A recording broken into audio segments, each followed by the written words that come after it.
मैं नाजरीन चौधरी साहब से अपनी तमाम स्टोरी सुनी। सबसे पहली स्टोरी जो आपको बताने जा रहा हूं वो है जी खबीस ब्रिगेड के हवाले से, सॉरी मतलब हूं मजीद ब्रिगेड के हवाले से। मजीद ब्रिगेड जो कि बीएलए का बच्चा थी, और बीएलए किसका बच्चा है? वो है जी भारत का बच्चा, ठीक है। और इससे ज्यादा मैं नहीं कहना चाह रहा कौन से वाला बच्चा, आप खुद ही समझ जाइएगा। उसके खिलाफ एक बहुत बड़ा एक्शन हो गया, और एक्शन किया जी अमेरिका ने। ऐसी कित्यासी फेर के रख दिया इनकी, जो हरकतें ये पाकिस्तान के साथ करते आ रहे थे, जो धमाके पाकिस्तान में जो हो रहे थे, जो ट्रेनें पाकिस्तान में अगवा हो रही थी, जो हमारे फोर्सेस पे अटैक हो रहा था, अब उसे बहुत बड़ा डेंट पड़ने जा रहा है। ये क्या है डिटेल, आपको डिटेल से ही बताते हैं। अब देखें, बीएलए ज़ाहिर है वो एक ऐसी थ्रेट है जिस पे पाकिस्तान बहुत ज़्यादा ज़ाहिर है अलर्ट भी है और उसके खिलाफ ऑपरेशन भी कर रहा है। और ये प्रॉक्सी है इंडिया की, दो प्रॉक्सीज है इंडिया की, एक टीटीपी है और दूसरी बीएलए है। और इसके ऊपर $1 बिलियन इंडिया हर साल खर्च करता है। आप ये समझ लो कि 300-325 अरब रुपए खर्च किए जाते हैं। और अब ये ट्रेनिंग जो है ये पहले ईरान के अंदर भी होती थी इन सब की, और उसके बाद अब सिर्फ अफगानिस्तान के अंदर हो रही है। लिहाजा बीएलए हो या टीटीपी हो, दोनों अफगानिस्तान से ऑपरेट करती हैं पाकिस्तान के अंदर।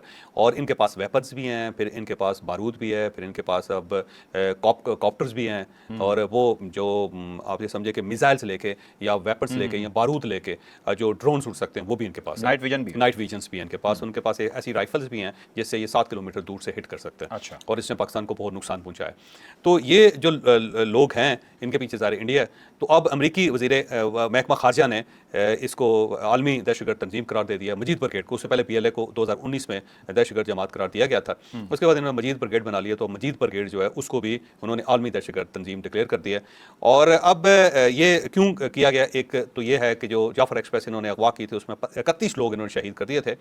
और उस एक्सप्रेस को अगवा करने और 31 लोगों की शहादत की जिम्मेदारी जो है जाफर एक्सप्रेस से रिलेटेड मजीद ब्रिगेड ने कबूल की थी।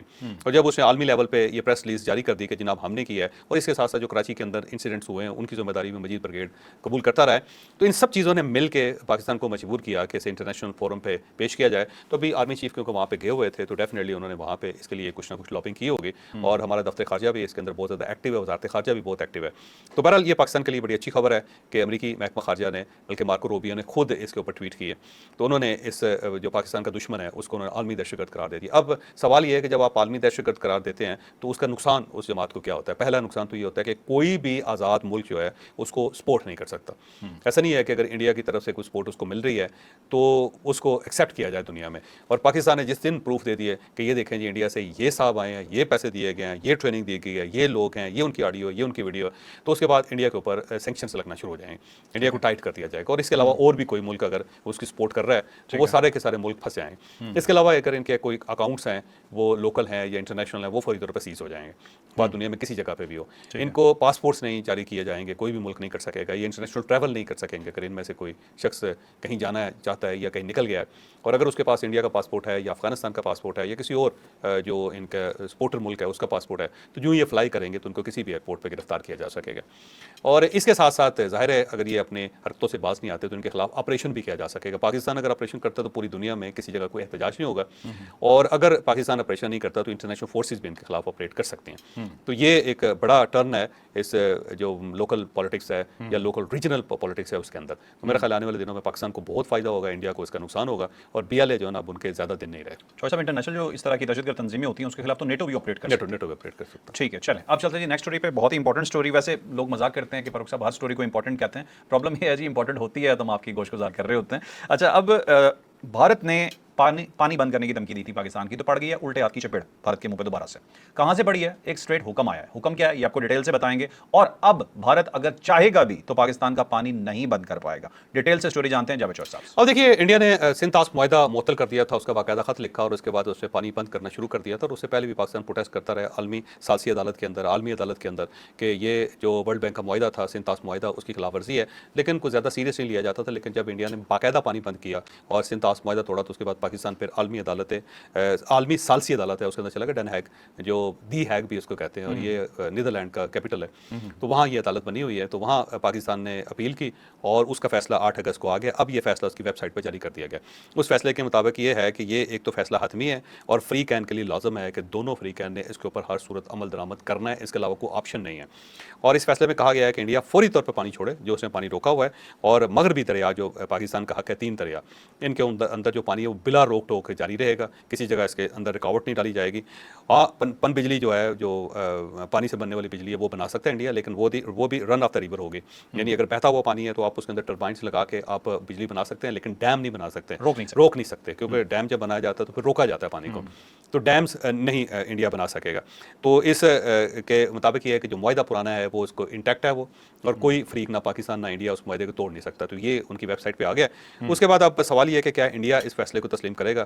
तो मेरा ख्याल है इंडिया इस फैसले को तस्लीम नहीं करेगा। लेकिन जो पाकिस्तान का स्टेटस है वो आपको पता है कि आर्मी चीफ जब अभी अमेरिका में थे तो वहाँ पाकिस्तानियों से खिताब करते हुए उन्होंने बड़ा क्लियर कहा कि अगर इंडिया कोई भी डैम बनाता है तो हम वहाँ पे 10 मिसाइल मार के भी उस डैम को उड़ा देंगे। ये पाकिस्तान की अपनी पॉलिसी है। अब अगर बाहर से, क्योंकि फैसला पाकिस्तान के हक में आ गया हुआ है और इंडिया अब इसकी खिलाफ वर्जी करता है, तो पाकिस्तान के पास ये जवाज़ है कि वो उन डैम्स को उड़ा सकता है, और फिर आलमी बरादरी जो पाकिस्तान को सपोर्ट करेगी। तो ये पाकिस्तान के हाथ एक बड़ा अच्छा कार्ड आया। इसके बाद इंडिया, मेरा नहीं ख्याल कि पानी रोक सकेगा, लेकिन ये करेगा ज़रूर, क्योंकि मोदी साहब की जो हरकतें हैं वो इतनी आसान नहीं है कि उसको अंडरस्टैंड किया जाए, या वो इतनी जल्दी बैकआउट नहीं कर पाते।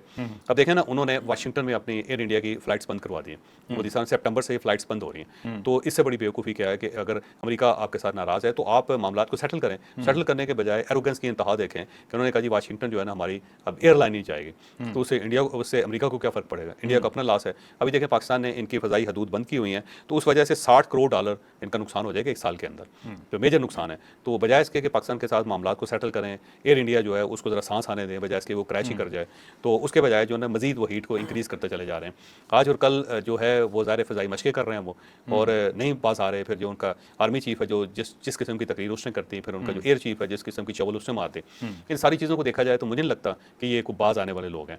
तो ये हरकत ज़रूर करेंगे, ये पानी रोकेंगे, इतनी जल्दी आसानी से पानी नहीं छोड़ेंगे। लेकिन पाकिस्तान के पास अब बहुत ज़्यादा ऐसी लिवरेजेस आ गई हैं, ऐसे इम्कानात आ गए हैं कि जिनको यूज़ करके पाकिस्तान अपना फ़ायदा देख सकता है और पाकिस्तान का पानी जो है उसको बहाल किया जा सकता है। शोएब साहब, जो फील्ड मार्शल ने बात की, उन्होंने तोड़ मरोड़ के कहा जी इसे पेश किया कि पाकिस्तान न्यूक्लियर ब्लैकमेल कर रहा है।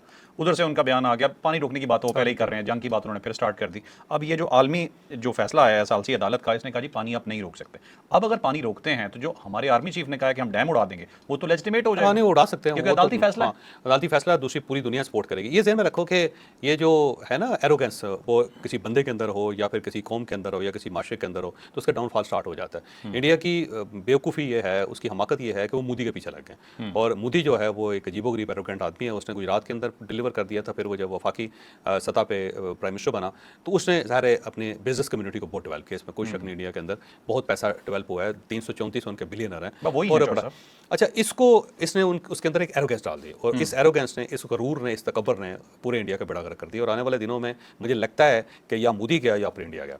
अगर लोगों ने इंडिया बचाना है तो फिर उन्हें मोदी से जान छुड़ानी पड़ेगी। आप देख लो कि वहाँ पे राहुल गांधी जो है वो कभी एक वक्त था, आज से तकरीबन 3-4 महीने पहले, आप मई से पीछे चले जाए ना, तो उसकी जो खबर थी वो थर्ड पेज पे भी नहीं लगती थी, अंदरूनी पेजेस पे भी नहीं लगती थी। और अब जो वो खबरें हैं वो हेडलाइंस बन रही हैं। अब उसने कल गिरफ्तार करवा के राहुल गांधी को हेडलाइन बना दी। अब वो हेडलाइन जो तमाम अखबार के अंदर भी है, तमाम टेलीविजन चैनल्स के ऊपर भी है, सोशल मीडिया के ऊपर भी। और उसका जो बयान है ना मोदी के खिलाफ, वो बाकायदा अब चल रहा है। और उसने जो एक इलेक्शन कमीशन का नैरेटिव था कि इंडिया का इलेक्शन कमीशन बड़ा ज़बरदस्त है, बड़ा ट्रांसपेरेंट है, दुनिया में सबसे ज़्यादा जो वोट्स हैं आपको पता है इंडिया के अंदर होंगे, 68 करोड़ के करीब वोट पड़ते हैं किसी भी इलेक्शन के अंदर। तो उसको राहुल गांधी ने चैलेंज कर दिया। उसने कहा जी इसके अंदर गड़बड़ हुई है, और ये साइंटिफिक गड़बड़ करके, कोई इलेक्शन के अंदर गड़बड़ करके तो ये जीता हुआ है, ये तो हारा हुआ बंदा है। तो उसने चैलेंज कर दिया। तो अब राहुल गांधी जो है ना बड़ी तेज़ी से आगे बढ़ता हुआ नजर आ रहा है। तो अब इस सारी चीज़ों को देखते हुए मुझे लगता है कि इंडिया के पास आने वाले दिनों में 2 ही ऑप्शन होंगे, या मोदी से जान छुड़वाएं या अपने मुल्क का बेड़ा गर्क करवा लें। बिल्कुल ठीक है जी। चलें आप चलते हैं जी नेक्स्ट स्टोरी पे जी। फिर बहुत ही इंपॉर्टेंट स्टोरी जी। यकीन माने ये जो भारतीय है ना, ये जो इनकी आरएसएस मेंटालिटी और ये इनकी गवर्नमेंट है, ये रेल की पटड़ियों पे बैठ के सोचते हैं।